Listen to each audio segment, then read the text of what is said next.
जय श्री कृष्णा। आज मैं आपको बताने वाली हूँ शरभ अवतार की कहानी। आखिर क्यों लिया शिव ने शरभ का अवतार और कैसे हुई उनकी उत्पत्ति। तो जल्दी से चैनल को सब्सक्राइब कर लीजिएगा, वीडियो को लाइक कीजिए और कमेंट में जय भोलेनाथ जरूर लिखिएगा। शरभ अवतार की कथा। अपने भक्त प्रहलाद की रक्षा के लिए भगवान विष्णु जी नरसिंह का रूप धारण कर स्वयं प्रकट हो गए थे। वहां उन्होंने बांधवों सहित हिरण्यकश्यप का वध कर डाला। उन दैत्यों के स्वामी का वध करके युग के अनंत काल की प्रलयकालीन अग्नि के समान अन्य कई प्रमुख दैत्यों को पीड़ित किया। नरसिंह की भयंकर दहाड़ घोर गर्जन से सारा जगत भयभीत हो गया। नरसिंह को देखकर देव, असुर, नाग, सिद्ध, साध्य अपने जीवन की रक्षा के लिए विभिन्न दिशाओं में भागे। अंततः वह सभी अपनी रक्षा के लिए भगवान शिव की शरण में गए। उन्होंने भगवान की स्तुति की और फिर शिव जी से बोले कि हम नरसिंह रूपधारी विष्णु जी के अमित तेज से संतप्त हैं। अतः हे देव, आप सब लोगों के हित के लिए इसको रोकने की इच्छा करें। उनके द्वारा ऐसा कहे जाने पर शिव जी ने मुस्कुराते हुए उन देवताओं को अभय दान दिया और कहा कि मैं उनका संहार करूंगा। इसके बाद शिव जी को प्रणाम करके इंद्र सभी देवताओं के साथ जैसे आए थे वैसे ही चले गए और भगवान ब्रह्मा तथा अन्य श्रेष्ठ देवता भी चले गए। इस प्रकार देवताओं के प्रार्थना करने पर भगवान शिव ने नरसिंह के तेज को नष्ट करने का निश्चय किया और इसके लिए रुद्र ने अपने भैरव रूप महाबली वीरभद्र का स्मरण किया। वीरभद्र शीघ्र वहां आए। वे करोड़ों श्रेष्ठ गणों से घिरे हुए थे। वीरभद्र जी ने स्वयं निवेदन किया है, जगत स्वामिन, यहाँ पर मुझको स्मरण करने का क्या कारण है, आज्ञा प्रदान कीजिए। श्री भगवान बोले, हे भैरव, वह नरसिंह रूपी अग्नि प्रज्वलित हो रही है। इस अति भयंकर अग्नि को शांत करो। उन्हें सांत्वना देते हुए पहले समझाओ।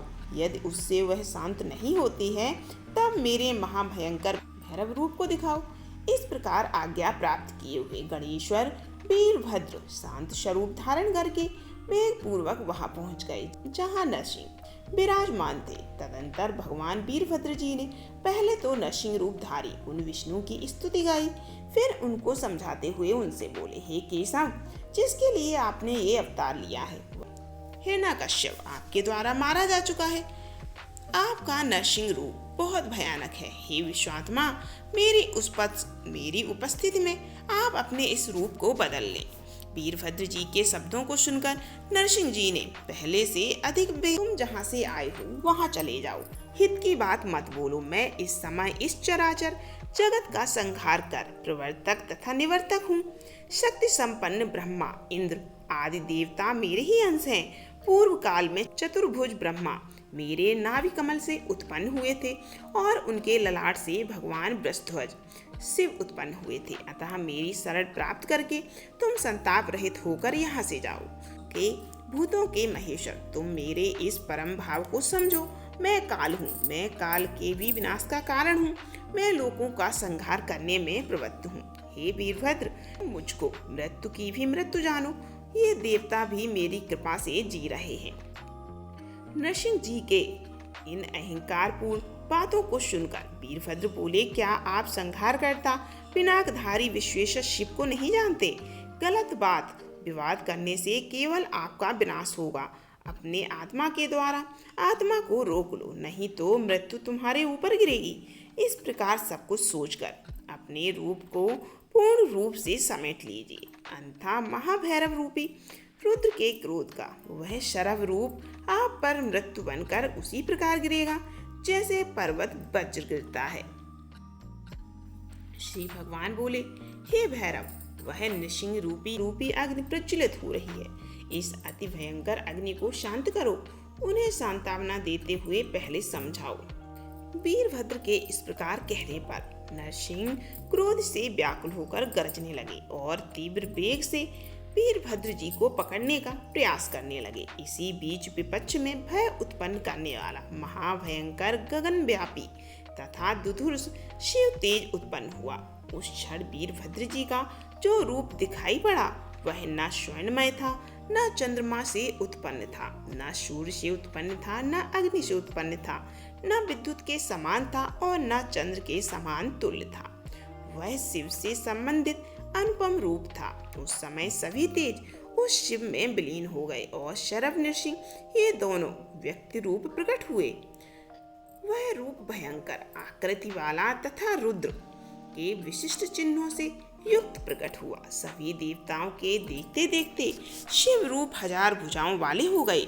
वह जटाधारी और सिर पर अर्धचंद्र धारण किए हुए थे। उनका आधा शरीर पशु रूप में था और 2 पंखों से तथा चोंच से युक्त हो गए।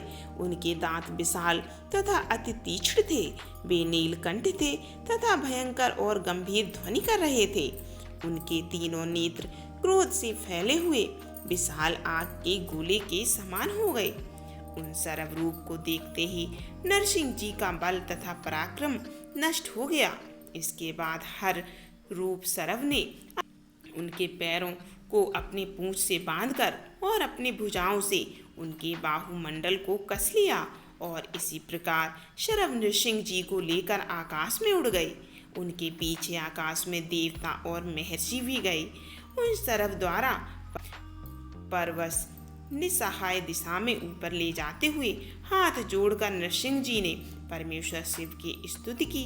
नरसिंह जी ने 108 अमृतमय नामों से शरव रूप ईश्वर शिव को स्तुति करके पुनः उनसे प्रार्थना की, हे परमेश्वर, जब जब अति अहंकार से दूषित ज्ञान, दूषित अज्ञान मुझ में उत्पन्न हो तब तब आप उसे दूर करें। इस प्रकार शंकर से प्रार्थना करते हुए वे नरसिंह प्रसन्न हो गए।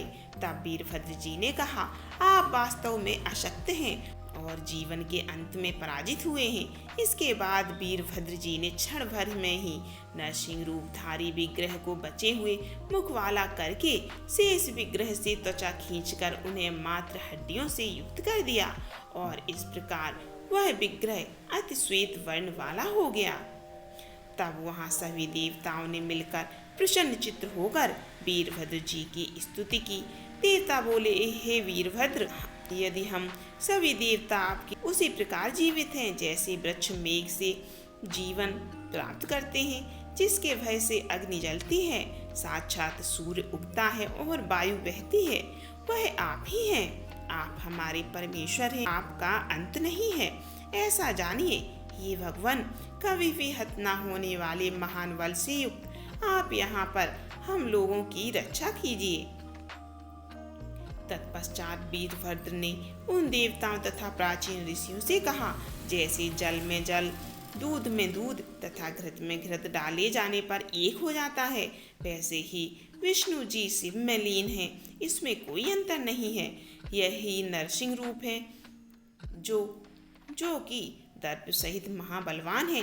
यह महाबली नरसिंह विश्व के संहारकर्ता के द्वारा कार्य करने के लिए बनाया गया है। यह पूजनीय है। महाबली वीरभद्र इतना कहकर सब भूतों द्वारा देखते देखते वहां से अंतर्ध्यान हो गए।